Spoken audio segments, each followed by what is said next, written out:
प्रिय श्रोताओं, छोटे से बच्चे बेंजियोन के हृदय में अपने पिता के प्रति श्रद्धा, निष्ठा, समर्पण और प्रेम का जो समुद्र हिलोरे ले रहा था, उसके आनंद का अनुभव आप भी अवश्य कर रहे होंगे। बीती रात माँ और पुत्र ने मानो एक लंबा जीवन जी लिया था। सुबह हो चुकी थी, उनके लौटने का समय हो गया था। बेन यहूद का परिवार पूर्व निश्चित दिन से बहुत पहले ही जाफा नगर से जेरूसलेम लौटने वाला था।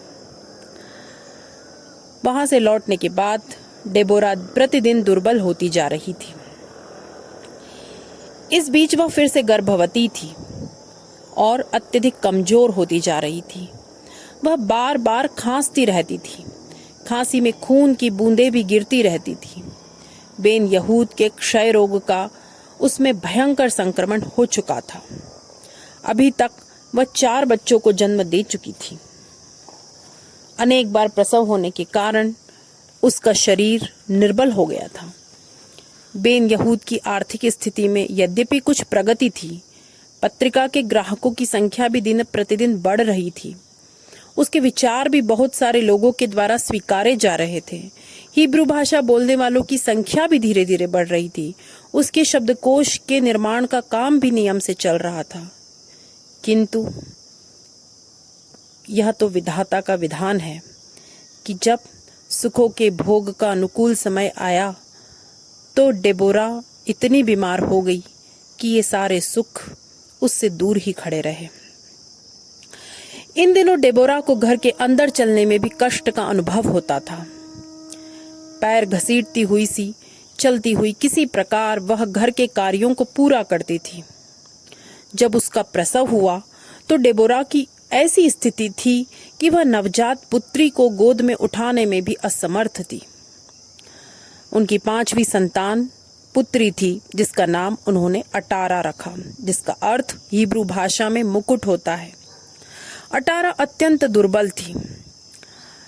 प्रसव के बाद कई महीनों तक डेबोरा बिस्तर पर ही सोई रहती थी और उसके पास वह दुर्बल शिशु अटारा जितना हो सकता था बेंजियोन माँ की सहायता करने का प्रयास करता था।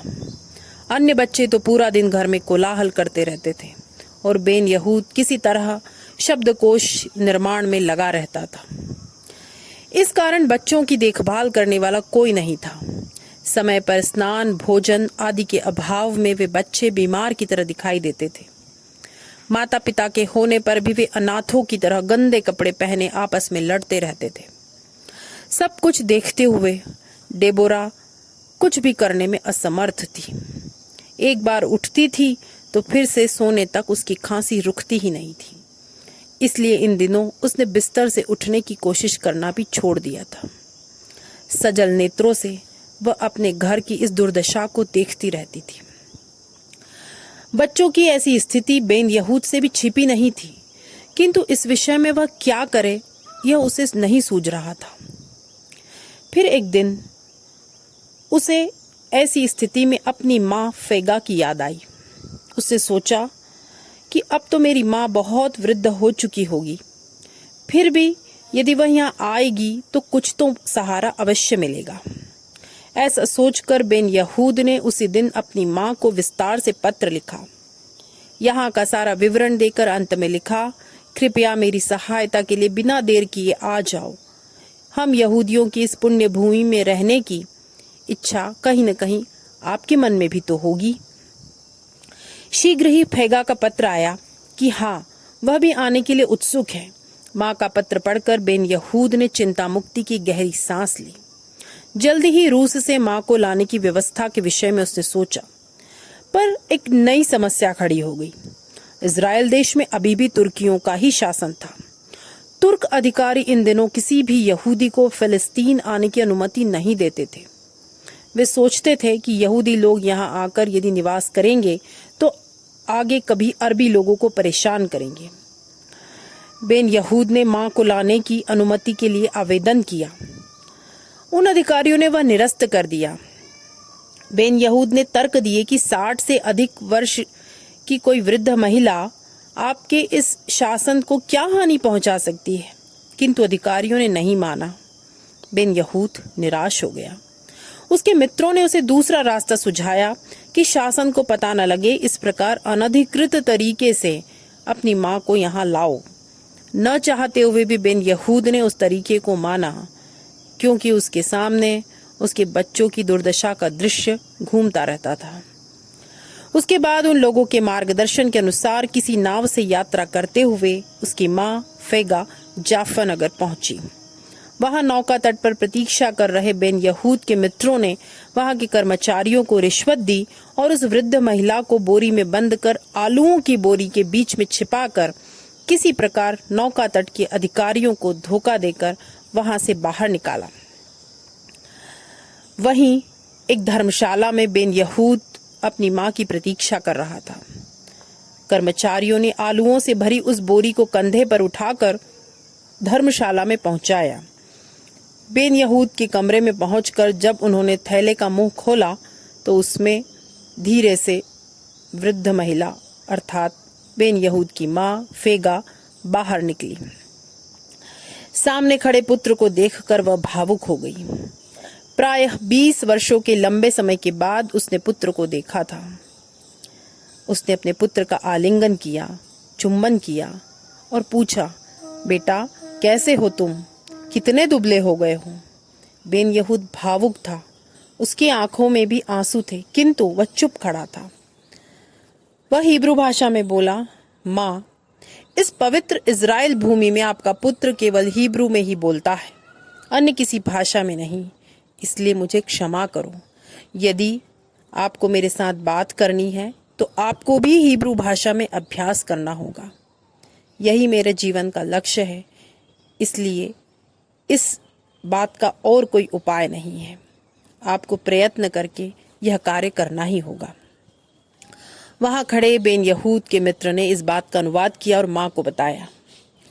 मां की आंखों से आंसू निकल पड़े, किंतु उन आंसुओं ने भी बेन यहूद को विचलित नहीं किया। वहां से निकलकर वे गाड़ी से जेरूसलेम आए। यात्रा के दौरान बेन यहूद ने एक भी शब्द नहीं बोला। वे घर पहुंचे। वृद्ध होने पर भी फेगा घर के कार्यों में अति कुशल थी। जल्दी ही उसने घर की व्यवस्था की जिम्मेदारी संभाल ली। पुत्रवधू डेबोरा को पूरा आराम देते हुए उसने घर के सारे कार्यों को अपने कंधों पर ले लिया। उबटन से बच्चों को स्वच्छ किया, उनके लिए भोजन बनाया। कई दिनों बाद बच्चों ने आज स्वादिष्ट भोजन किया। बच्चों के साथ बात करने में भी फेगा के लिए बड़ी समस्या थी। इसलिए बेन यहूद ने अपनी मां को हिब्रू भाषा सिखाने के लिए बेंजियोन को नियुक्त कर दिया। 60 साल की उस वृद्धा को हिब्रू भाषा में अब वर्णमाला का अभ्यास करना था। अति कठिन था, किंतु फिर भी फेगा ने शुद्ध मन से प्रयत्न किया और बेंजियोन ने एक उत्तम शिक्षक की भांति उसे पढ़ाया। इसी बीच डेबोरा इतनी दुर्बल हो गई कि गृह कार्य से मुक्ति पाकर भी उसके स्वास्थ्य में कोई लाभ नहीं हो रहा था। वह दिनों दिन अस्वस्थ होती जा रही थी। अंत में डॉक्टर के कहने पर उसे चिकित्सालय में भर्ती किया गया। उसके लिए आराम अत्यधिक आवश्यक था। बच्चों को चिकित्सालय लाने के लिए भी वैद्य ने मना किया, क्योंकि उसका क्षय रोग कहीं बच्चों में संक्रमित न हो जाए। डेबोरा बच्चों से दूर ही रहे, ऐसा वैद्य का मानना था। इसलिए मां से मिलने के लिए चिकित्सालय जाकर भी बच्चों को मां को दूर से देखकर ही संतोष करना पड़ता था। दूध पीती अटारा और उससे बड़ी श्लोमिट तो कुछ भी समझने में असमर्थ थी। येमीमा और अविचाइल इस समय मां के कष्ट को थोड़ा थोड़ा समझते थे। सबसे बड़ा बेंजियोन ही सब कुछ समझने में समर्थ था। अन्य बच्चों के जाने के बाद अपने बिस्तर के पास बैठे हुए बेंजियोन से डेबोरा बार बार पूछती थी, बेटा, उस रात जो तुमने वचन दिया था वो याद है ना?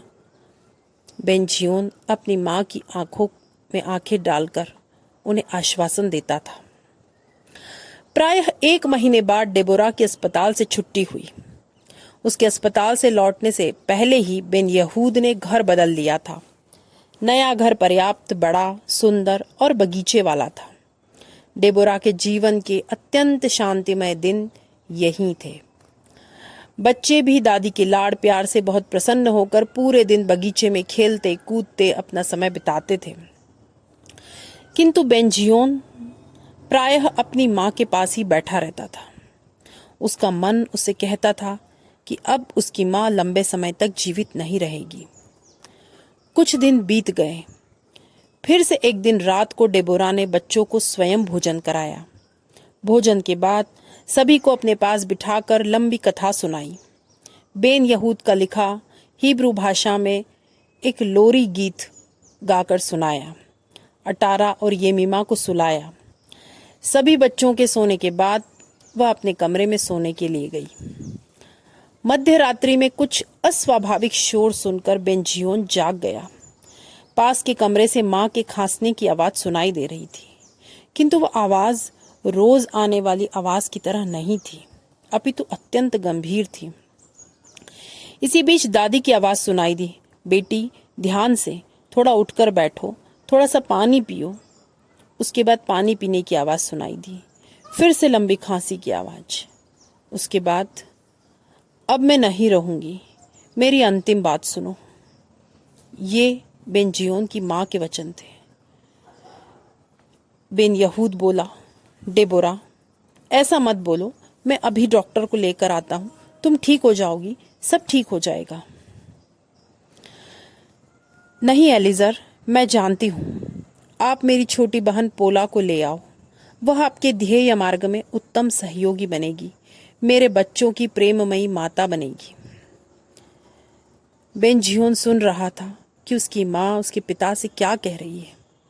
पिता ने कहा, डेबोरा तुम ये क्या बोल रही हो, क्या मैं वैसा चंचल हूं? डेबोरा बोली, वैसी बात नहीं एलिजर, मैं सही बोल रही हूं, नहीं तो मेरे बच्चे अनाथ हो जाएंगे, मैं तो जा रही हूं। यह सुनकर बेंजियोन दौड़कर माँ के पास आ गया। उसको देखते ही डेबोरा बोली, बेटा अपनी प्रतिज्ञा मत भूलना, पिता का सहयोगी बनना, तुम्हारा कल्याण हो। बेन यहूद की गोद में सिर रखकर खांसती हुई वह संतोष के साथ लेट गई और निरंतर बेंजियोन को उसकी प्रतिज्ञा की याद दिलाती रही। देखते ही देखते थोड़ी ही देर में उसके प्राण अनंत आकाश में विलीन हो गए।